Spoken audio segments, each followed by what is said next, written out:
Welcome to the Fear and Greed Business News Afternoon Report for Monday, the 29th of July, 2024. I'm Sean Aylmer. Every afternoon, we've got the 5 stories that happened today that you need to know about. Story number 1, the S&P ASX 200 closed up nearly 1% today to 7,990 points, with tech stocks leading the way. Though they had plenty of friends, telcos and real estate investment trusts also did well.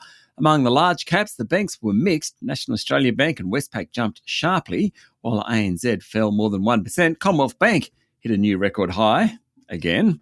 Goodman Group was up more than 2%, as were Aristocrat Leisure and WiseTech Global, while REA Group was 3% higher. The Star Entertainment Group was the best performer, up 15%. No corporate news, just someone who likes the Star, clearly, in the past couple of days. Otherwise, Viva Energy, think Shell and Coles Express, said first half earnings will be up on a year ago amid sector-wide softness in parts of its business. Fuel sales were up nearly 6%, though convenience sales were lower. Its share price rose more than 4% today. NIB's long-time managing director Mark Fitzgibbon has announced his intention to retire, even though the health insurer is in the midst of a battle with private hospital group St Vincent's, which has warned it will walk away from their payments deal. Gold producer Ramelius Resources announced record gold production for the June quarter. And worst of the top 200 today was Fletcher Building after yet another earnings warning. Story number 2, National Party frontbencher Barnaby Joyce is under fire, so to speak, for using a gun analogy to encourage voters to get rid of Prime Minister Anthony Albanese. He made the comments at a protest against an offshore wind zone in the Illawarra. It surfaced, and basically what he said was, "The bullet you have is that little piece of paper, and it goes in the magazine called The Voting Box, and it's coming up. Get ready to load that magazine. Go goodbye Chris," as in Bowen, goodbye Stephen, as in Jones, and goodbye Albo. After it emerged, Mr Joyce apologised on television this morning. His leader, Peter Dunn, said the apology was appropriate. Mr Albanese was less forgiving, saying he should be cut from the front bench, saying the comment was completely unacceptable and the language has no place in any part of Australian society. Story number 3, a hot company at the moment is James Hardie Industries. Hardie's business is focused on the US construction industry, and while that sector hasn't exactly boomed, expectations of lower interest rates has certainly helped companies operating around that industry. James Hardie is one of those companies. Its share price jumped 3% yesterday, but in the last 3 weeks, it's up over 20%. That's ever since US inflation figures came in slightly weaker than expected. Interesting one to watch. Story number 4, Kogan.com's share price fell 1% today after its fourth quarter trading update showed sliding traffic to the site.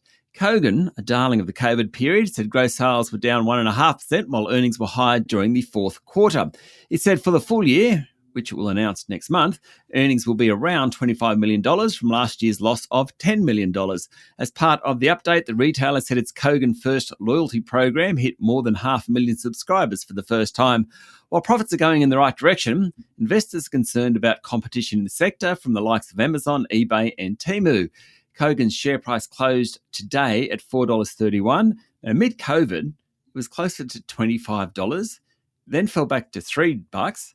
It then picked up again earlier in the year, but it's halved since March. Certainly jumps around a bit. And story number 5, Democrat presidential nominee Kamala Harris has raised $200 million for her White House bid in less than a week, which her campaign called a record-shattering haul.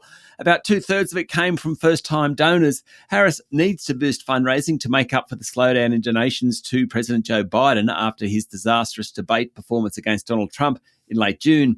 Harris raised more in a week than Biden and Trump raised in the whole month of June combined. The Trump campaign and affiliated political action committees had raised a total of about $757 million by the end of last month. Before he quit the race, Biden and groups linked to Joe Biden had raised about $746 million neck and neck. In the week since Biden ditched his bid, Harris has united the Democratic Party behind her, gained some ground against Trump in the opinion polls. At a fundraiser over the weekend, however, she conceded that Trump remains the favourite in the election, which is just 100 days away. That's it for the afternoon report for Monday, the 29th of July, 2024. Don't forget to hit follow on the podcast and find Fear and Greed on LinkedIn, Instagram, X, TikTok and Facebook.